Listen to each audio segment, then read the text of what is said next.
قرآن میں فرمایا گیا کہ ان اولیاءہ الا المتقون، تم میں سے میرے نیک لوگ وہ ہیں، ولی کہتے ہیں دوست کو، میرے قریب کو۔ تم میں سے نیک لوگ کون ہیں؟ اولیاء کون ہیں؟ وہ لوگ جو نیک ہیں، جو تقوی اختیار کرتے ہیں۔ تقوی کیا ہے؟ گناہوں سے رک جانا۔ اتنی بڑی بات ہے۔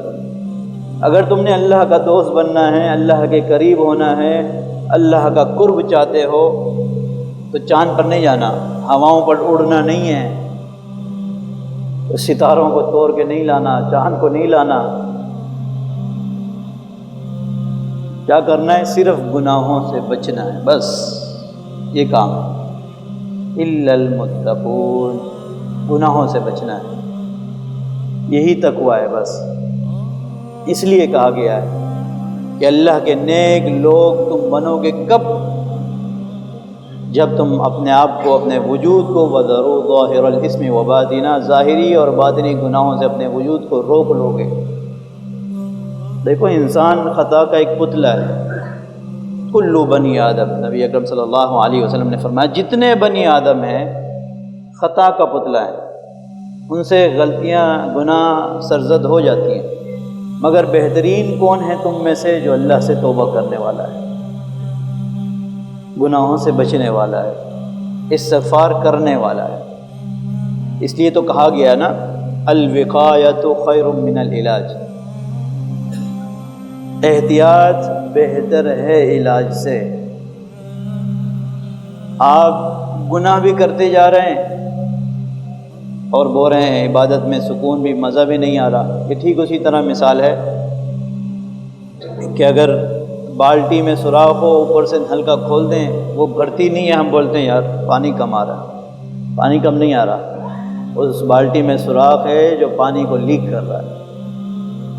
آپ کے دل میں خامیاں ہیں، کالے دبے ہیں، جو آپ کی عبادت کی حلاوت، مزہ، سکون، اللہ کا قرب تمہیں حاصل نہیں کرنے دے رہا۔ تم عبادت کرتے جا رہے ہو، وہ کالے دبوں کی طرف چلتے چلے جا رہا ہے۔ عبادت میں مزہ نہیں آ رہا، سکون نہیں آ رہا۔ امام صاحب دن کی 2 نمازیں بڑی مشکل سے پڑھتا ہوں، مزہ نہیں آتا۔ بھائی 5 پڑھے گا تو مزہ آئے گا نا۔ پوری جاب کرنے کے بعد ہی تمہیں تنخواہ دیتا ہے نا باس۔ جب تم کی نوکری کرتے ہو، اگر تمہیں 5 کام ذمہ لگائیں، 5 میں سے تم 2 کرو، 3 نہ کرو، تو تنخواہ لیتے وقت وہ بھی تانا مار دیتا ہے، کام تو تم صحیح نہیں کرتے، چلو یہ لو تنخواہ، کہہ دیتا ہے وہ۔ اللہ جل شانہ نے ہمیں اپنا قرب، اپنا دوست، اپنا محبوب ذات بننے کے لیے بہت سے دروازے کھولے، کسی ایک دروازے پہ بھی لگ جائیں گے انشاءاللہ کامیابیوں کو پا جائیں گے۔ ایک دروازہ ہے عبادت ہی عبادت کا۔ جیسے ایک عالم نے کیا خوب جملہ لکھا، اللہ، حضرت خواجہ عبدالحسن خرقانی رحمہ اللہ علیہ لکھتے ہیں کہ اگر کوئی انسان ایک دن ایسا گزار دیتا ہے، اس گناہ، کوئی بھی گناہ اس کی اس دن میں نہیں ہوتا، کوئی بھی گناہ اس کی زندگی میں اگر نہیں ہے، ظاہری ہو، باطنی ہو، چھوٹا ہو، بڑا ہو، صغیرہ ہو، کبیرہ ہو، چھپا ہوا ہو، ظاہری ہو، باطن ہو، ہاتھ سے کرنے والا، آنکھوں سے، کانوں سے سننے والا، زبان سے کہنے والا، غیبت، طعنہ، کوئی بھی گناہ نہ کیا ہو اس نے، ایسا اگر اس نے ایک دن گزار لیا تو وہ یہ گمان کرے کہ اس نے نبی اکرم صلی اللہ علیہ وسلم کی معیت میں دن گزارا ہے۔ سبحان اللہ، اتنا خوبصورت جملہ لکھا۔ اب آپ سوچیں آپ کے دن زندگی کے کتنے گزرے ہیں ایسے؟ میرے تو معذرت کے ساتھ ایک بھی نہیں گزرا۔ اب آپ بھی سوچیں آپ کے کتنے گزرے؟ کہیں نہ کہیں کچھ نہ کچھ خطا کہیں ہو ہی جاتی ہے، کہیں نہ کہیں خطا کہیں ہو ہی جاتی ہے۔ ایک تو یہ دروازہ ہے کہ عبادت میں ہی زندگی وہ گزار دے، دوسرا یہ دروازہ ہے توبہ کرنے والوں کا، جو تمہاری موت تک کھلا ہے، تمہاری موت تک کھلا ہے۔ یہ گناہوں کے اثرات ہوتے ہیں جو ہم پریشانیوں کی طرف دھکیلتے ہوئے چلے جاتے ہیں. جیسے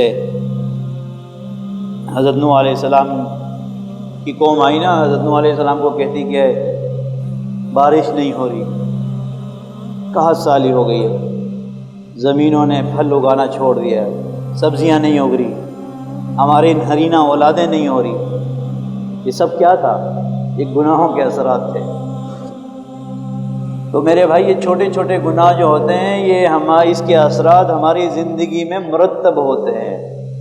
اللہ نے اس لیے کہا فی الحیات الدنیا. جب تم بے حیائی کے راستوں کی طرف جاتے ہو، گناہوں کے راستوں کی طرف جاتے ہو، نفس کی بات مانتے ہو اور میری نافرمانی کرتے ہو، تو اس کے اثرات تمہاری زندگی میں بھی پڑیں گے اور آخرت میں تو اس کا بدلہ میں لوں گا، اس کا حساب کتاب میں لوں گا. تو حضرت نوح علیہ السلام کی قوم آئی، انہوں نے کہا بارش نہیں ہو رہی، ہمارے بھی ملک میں بارش نہیں ہو رہی، اولاد نرینہ نہیں ہو رہی، ہمارے بھی دیکھو بہت سے لوگ پریشان ہیں، نرینہ اور بہت سے کی اولاد نہیں ہوتی، نرینہ اولاد نہیں ہوتی ہے.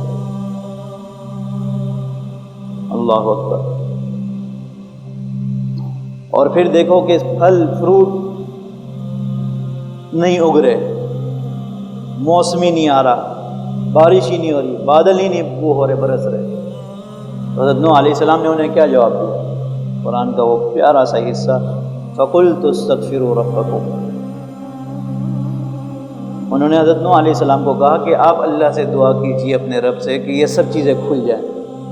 تو انہوں نے دعا کے بدلے انہیں کہا کہ فَقُلْتُ اسْتَغْفِرُوا رَبَّكُمْ، یہ تمہارے گناہوں کا بدلہ ہے، تستغفروا، استغفار کرو اپنے رب سے. فَقُلْتُ اسْتَغْفِرُوا رَبَّكُمْ إِنَّهُ كَانَ غَفَّارًا، وہ بہت غفار ہے، معاف کرنے والا ہے، توبہ کرنے والوں کو پسند کرنے والا ہے، اپنا محبوب بنانے والا ہے. یُرْسِلِ السَّمَاءَ عَلَيْكُمْ مِدْرَارًا، جیسے تم توبہ کرو گے وہ بادلوں سے پانی کو بھی برسائے گا. وَيُمْدِدْكُمْ بِأَمْوَالٍ وَبَنِينَ وَيَجْعَلْ لَكُمْ جَنَّاتٍ وَيَجْعَلْ لَكُمْ أَنْهَارًا، وہ تمہاری زمینوں کو بھی آباد کر دے گا، پھل فروٹ بھی اگائے گا، نرینہ اولاد بھی دے گا، تمہارے مال میں رزق میں فراخیاں بھی دے گا. شرط کیا ہے؟ فَقُلْتُ اسْتَغْفِرُوا رَبَّكُمْ، اپنے رب کا استغفار کرو، اس سے توبہ کرو. تو میرے بھائیو یہ گناہ کے اثرات ہماری زندگی میں ضرور پڑتے ہیں، اور گناہوں سے بچنے کے اثرات بھی ہماری زندگی میں پڑتے ہیں. حضرت ابو بکر رضی اللہ تعالی عنہ کے بارے میں حضرت عمر فرماتے ہیں، کیونکہ عبادت کے نیکی کے تو پیکر تھے نا، گناہ کا اثر زد ہونا تو ان کی زندگیوں میں شامل ہی نہیں تھا. حضرت عمر رضی اللہ تعالیٰ عنہ حضرت ابو بکر رضی اللہ تعالیٰ عنہ کے بارے میں فرماتے ہیں کان ریح ابی بکر اطیب من ریح المسک.